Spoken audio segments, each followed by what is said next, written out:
Hello friends, আশা করি তোমরা সবাই খুব ভালো আছো। আমি প্রীতি বিশ্বাস আর আমার হোম কিচেনে তোমাদের সবাইকে স্বাগত জানাই। সবাইকে হ্যাপি মকর সংক্রান্তি। আজকে আমি তোমাদের সঙ্গে শেয়ার করব সফট চিতই পিঠের রেসিপি। অনেকে আবার এটাকে ছাঁচ পিঠেও বলে। আমি এই পিঠেটা চালের গুঁড়ো দিয়েই তৈরি করেছি আর অল্প একটু ময়দা অ্যাড করেছি। গ্যাসের ওভেনেই মাটির ছাঁচে আজকে আমি তৈরি করে দেখাবো সফট চিতই পিঠে কিভাবে তৈরি করা যায়। চলো শুরু করা যাক। এক বাটি চালের গুঁড়ো নিয়ে নিচ্ছি। চালের গুঁড়োর মধ্যে দিয়ে দেবো 2 চামচ ময়দা। এবার চালের গুঁড়ো আর ময়দাকে চেলে নেব।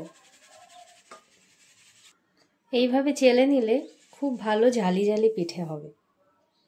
আমি এই বাটির 1 বাটি চালের গুঁড়ো নিয়েছি, সেই আন্দাজেই জলটাও অ্যাড করতে হবে। আমি 1 বাটি নিয়েছি, তো 1 বাটি চালের গুঁড়ো নিয়েছি, তার সঙ্গে 1 বাটি জল অ্যাড করব। তোমরা যদি 2 বাটি নাও, যে কোনো মাপের, যে পাত্রেই মাপ নিয়ে চালের গুঁড়োটা নেবে সেই পাত্রের মাপেই সমান সমান করে জলটা অ্যাড করতে হবে। জল দেওয়ার আগে অ্যাড করছি লবণ। লবণটা নিজেদের পরিমাণ মতনই নিতে হবে। আমি এখানে 1/2 টিস্পুন লবণ নিয়েছি। এবার অ্যাড করব জল। প্রথমেই পুরোটা জল দিয়ে দেবো না, অল্প একটু বাছিয়ে রেখে দেব। প্রথমে এটাকে মিক্স করে নেব, তারপরে লাস্টে বাকি জলটাও অ্যাড করব।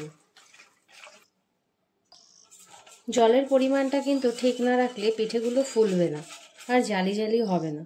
এবার বাকি জলটুকু অ্যাড করে দেব। ব্যাটার তৈরি হয়ে গেছে। এবার এটাকে 5 মিনিট ঢেকে রেখে দেব।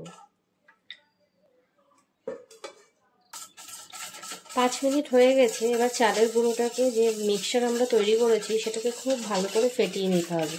যত বেশি ভালো করে ফেটানো হবে পিঠে তত খুব ভালো নরম, সফট আর জালিদার তৈরি হবে।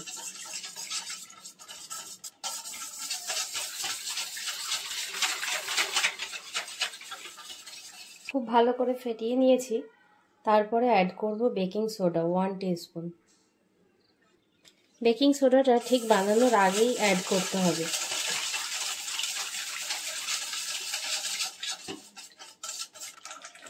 ব্যাটার তৈরি হয়ে গেছে, আর ব্যাটারের কনসিস্টেন্সি ঠিক এরকমই থাকবে। এর থেকে গাঢ় হলে কিন্তু পিঠে ভালো হবে না। আমি এখানে মাটির ছাঁচ নিয়ে নিয়েছি। গ্যাসে বানানোর এটা মাটির ছাঁচ। তো আমি এটাকে গরম করে নিয়েছি আগে থেকে। এবার একটু রিফাইন্ড তেল দিয়ে দেব, দিয়ে ভালো করে ব্রাশ করে দেব। ব্যাটার দেওয়ার আগে কিন্তু খুব ভালো করে নাড়িয়ে নিতে হবে। প্রত্যেকবারই ব্যাটার দেওয়ার আগে খুব ভালো করে নাড়িয়ে নিতে হবে, নাহলে চালের গুঁড়োটা নিচে বসে যাবে। তো আমি দেওয়ার আগে আবার একবার নাড়িয়ে নিচ্ছি। নাড়িয়ে এবার দিয়ে দেব।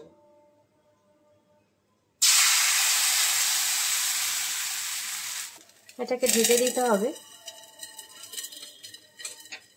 ঢাকা দিয়ে এবার আমি যে ফাঁকা জায়গাটা আছে সেটা সাদা কাপড় নিয়ে নিয়েছি একটা, আর কাপড়টাকে আমি ভিজিয়ে নিয়েছি। যে কোনো কটনের কাপড় নিয়ে সেটাকে ভিজিয়ে এইভাবে ঢেকে দিতে হবে। আর গ্যাসের ফ্লেমটাকে মিডিয়াম রেখে দেবো। ঢাকা দেওয়ার পর 2 মিনিট পর্যন্ত ঢাকনাটাকে খোলা যাবে না। 2 মিনিট পর ঢাকনাটা খুলেই দেখা যাবে যে কেমন হয়েছে। 2 মিনিট পর ঢাকনাটা সরিয়ে দেখে নেব।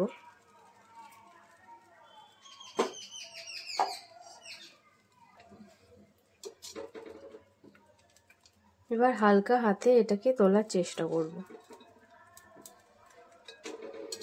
এই দেখুন কত সুন্দরভাবে উঠে গেছে এটা।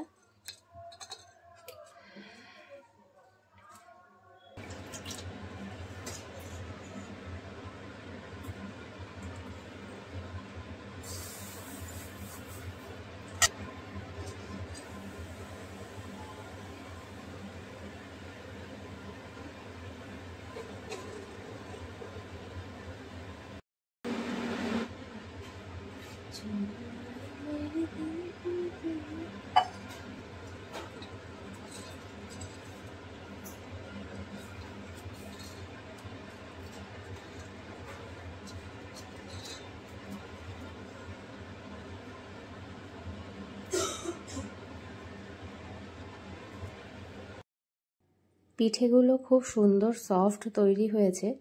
এই দেখো কত জালি জালি তৈরি হয়েছে। এই দেখাচ্ছি তোমাদের।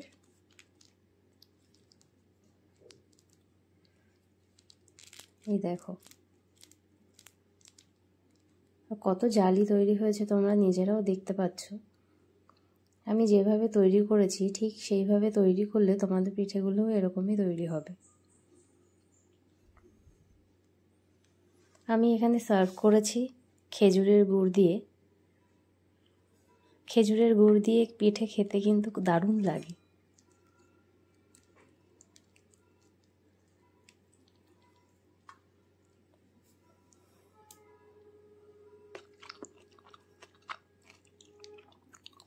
কত সফট হয়েছে দেখো।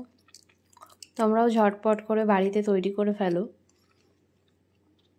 আর কমেন্ট করে জানাবে যে আমার রেসিপিটা কেমন লাগলো।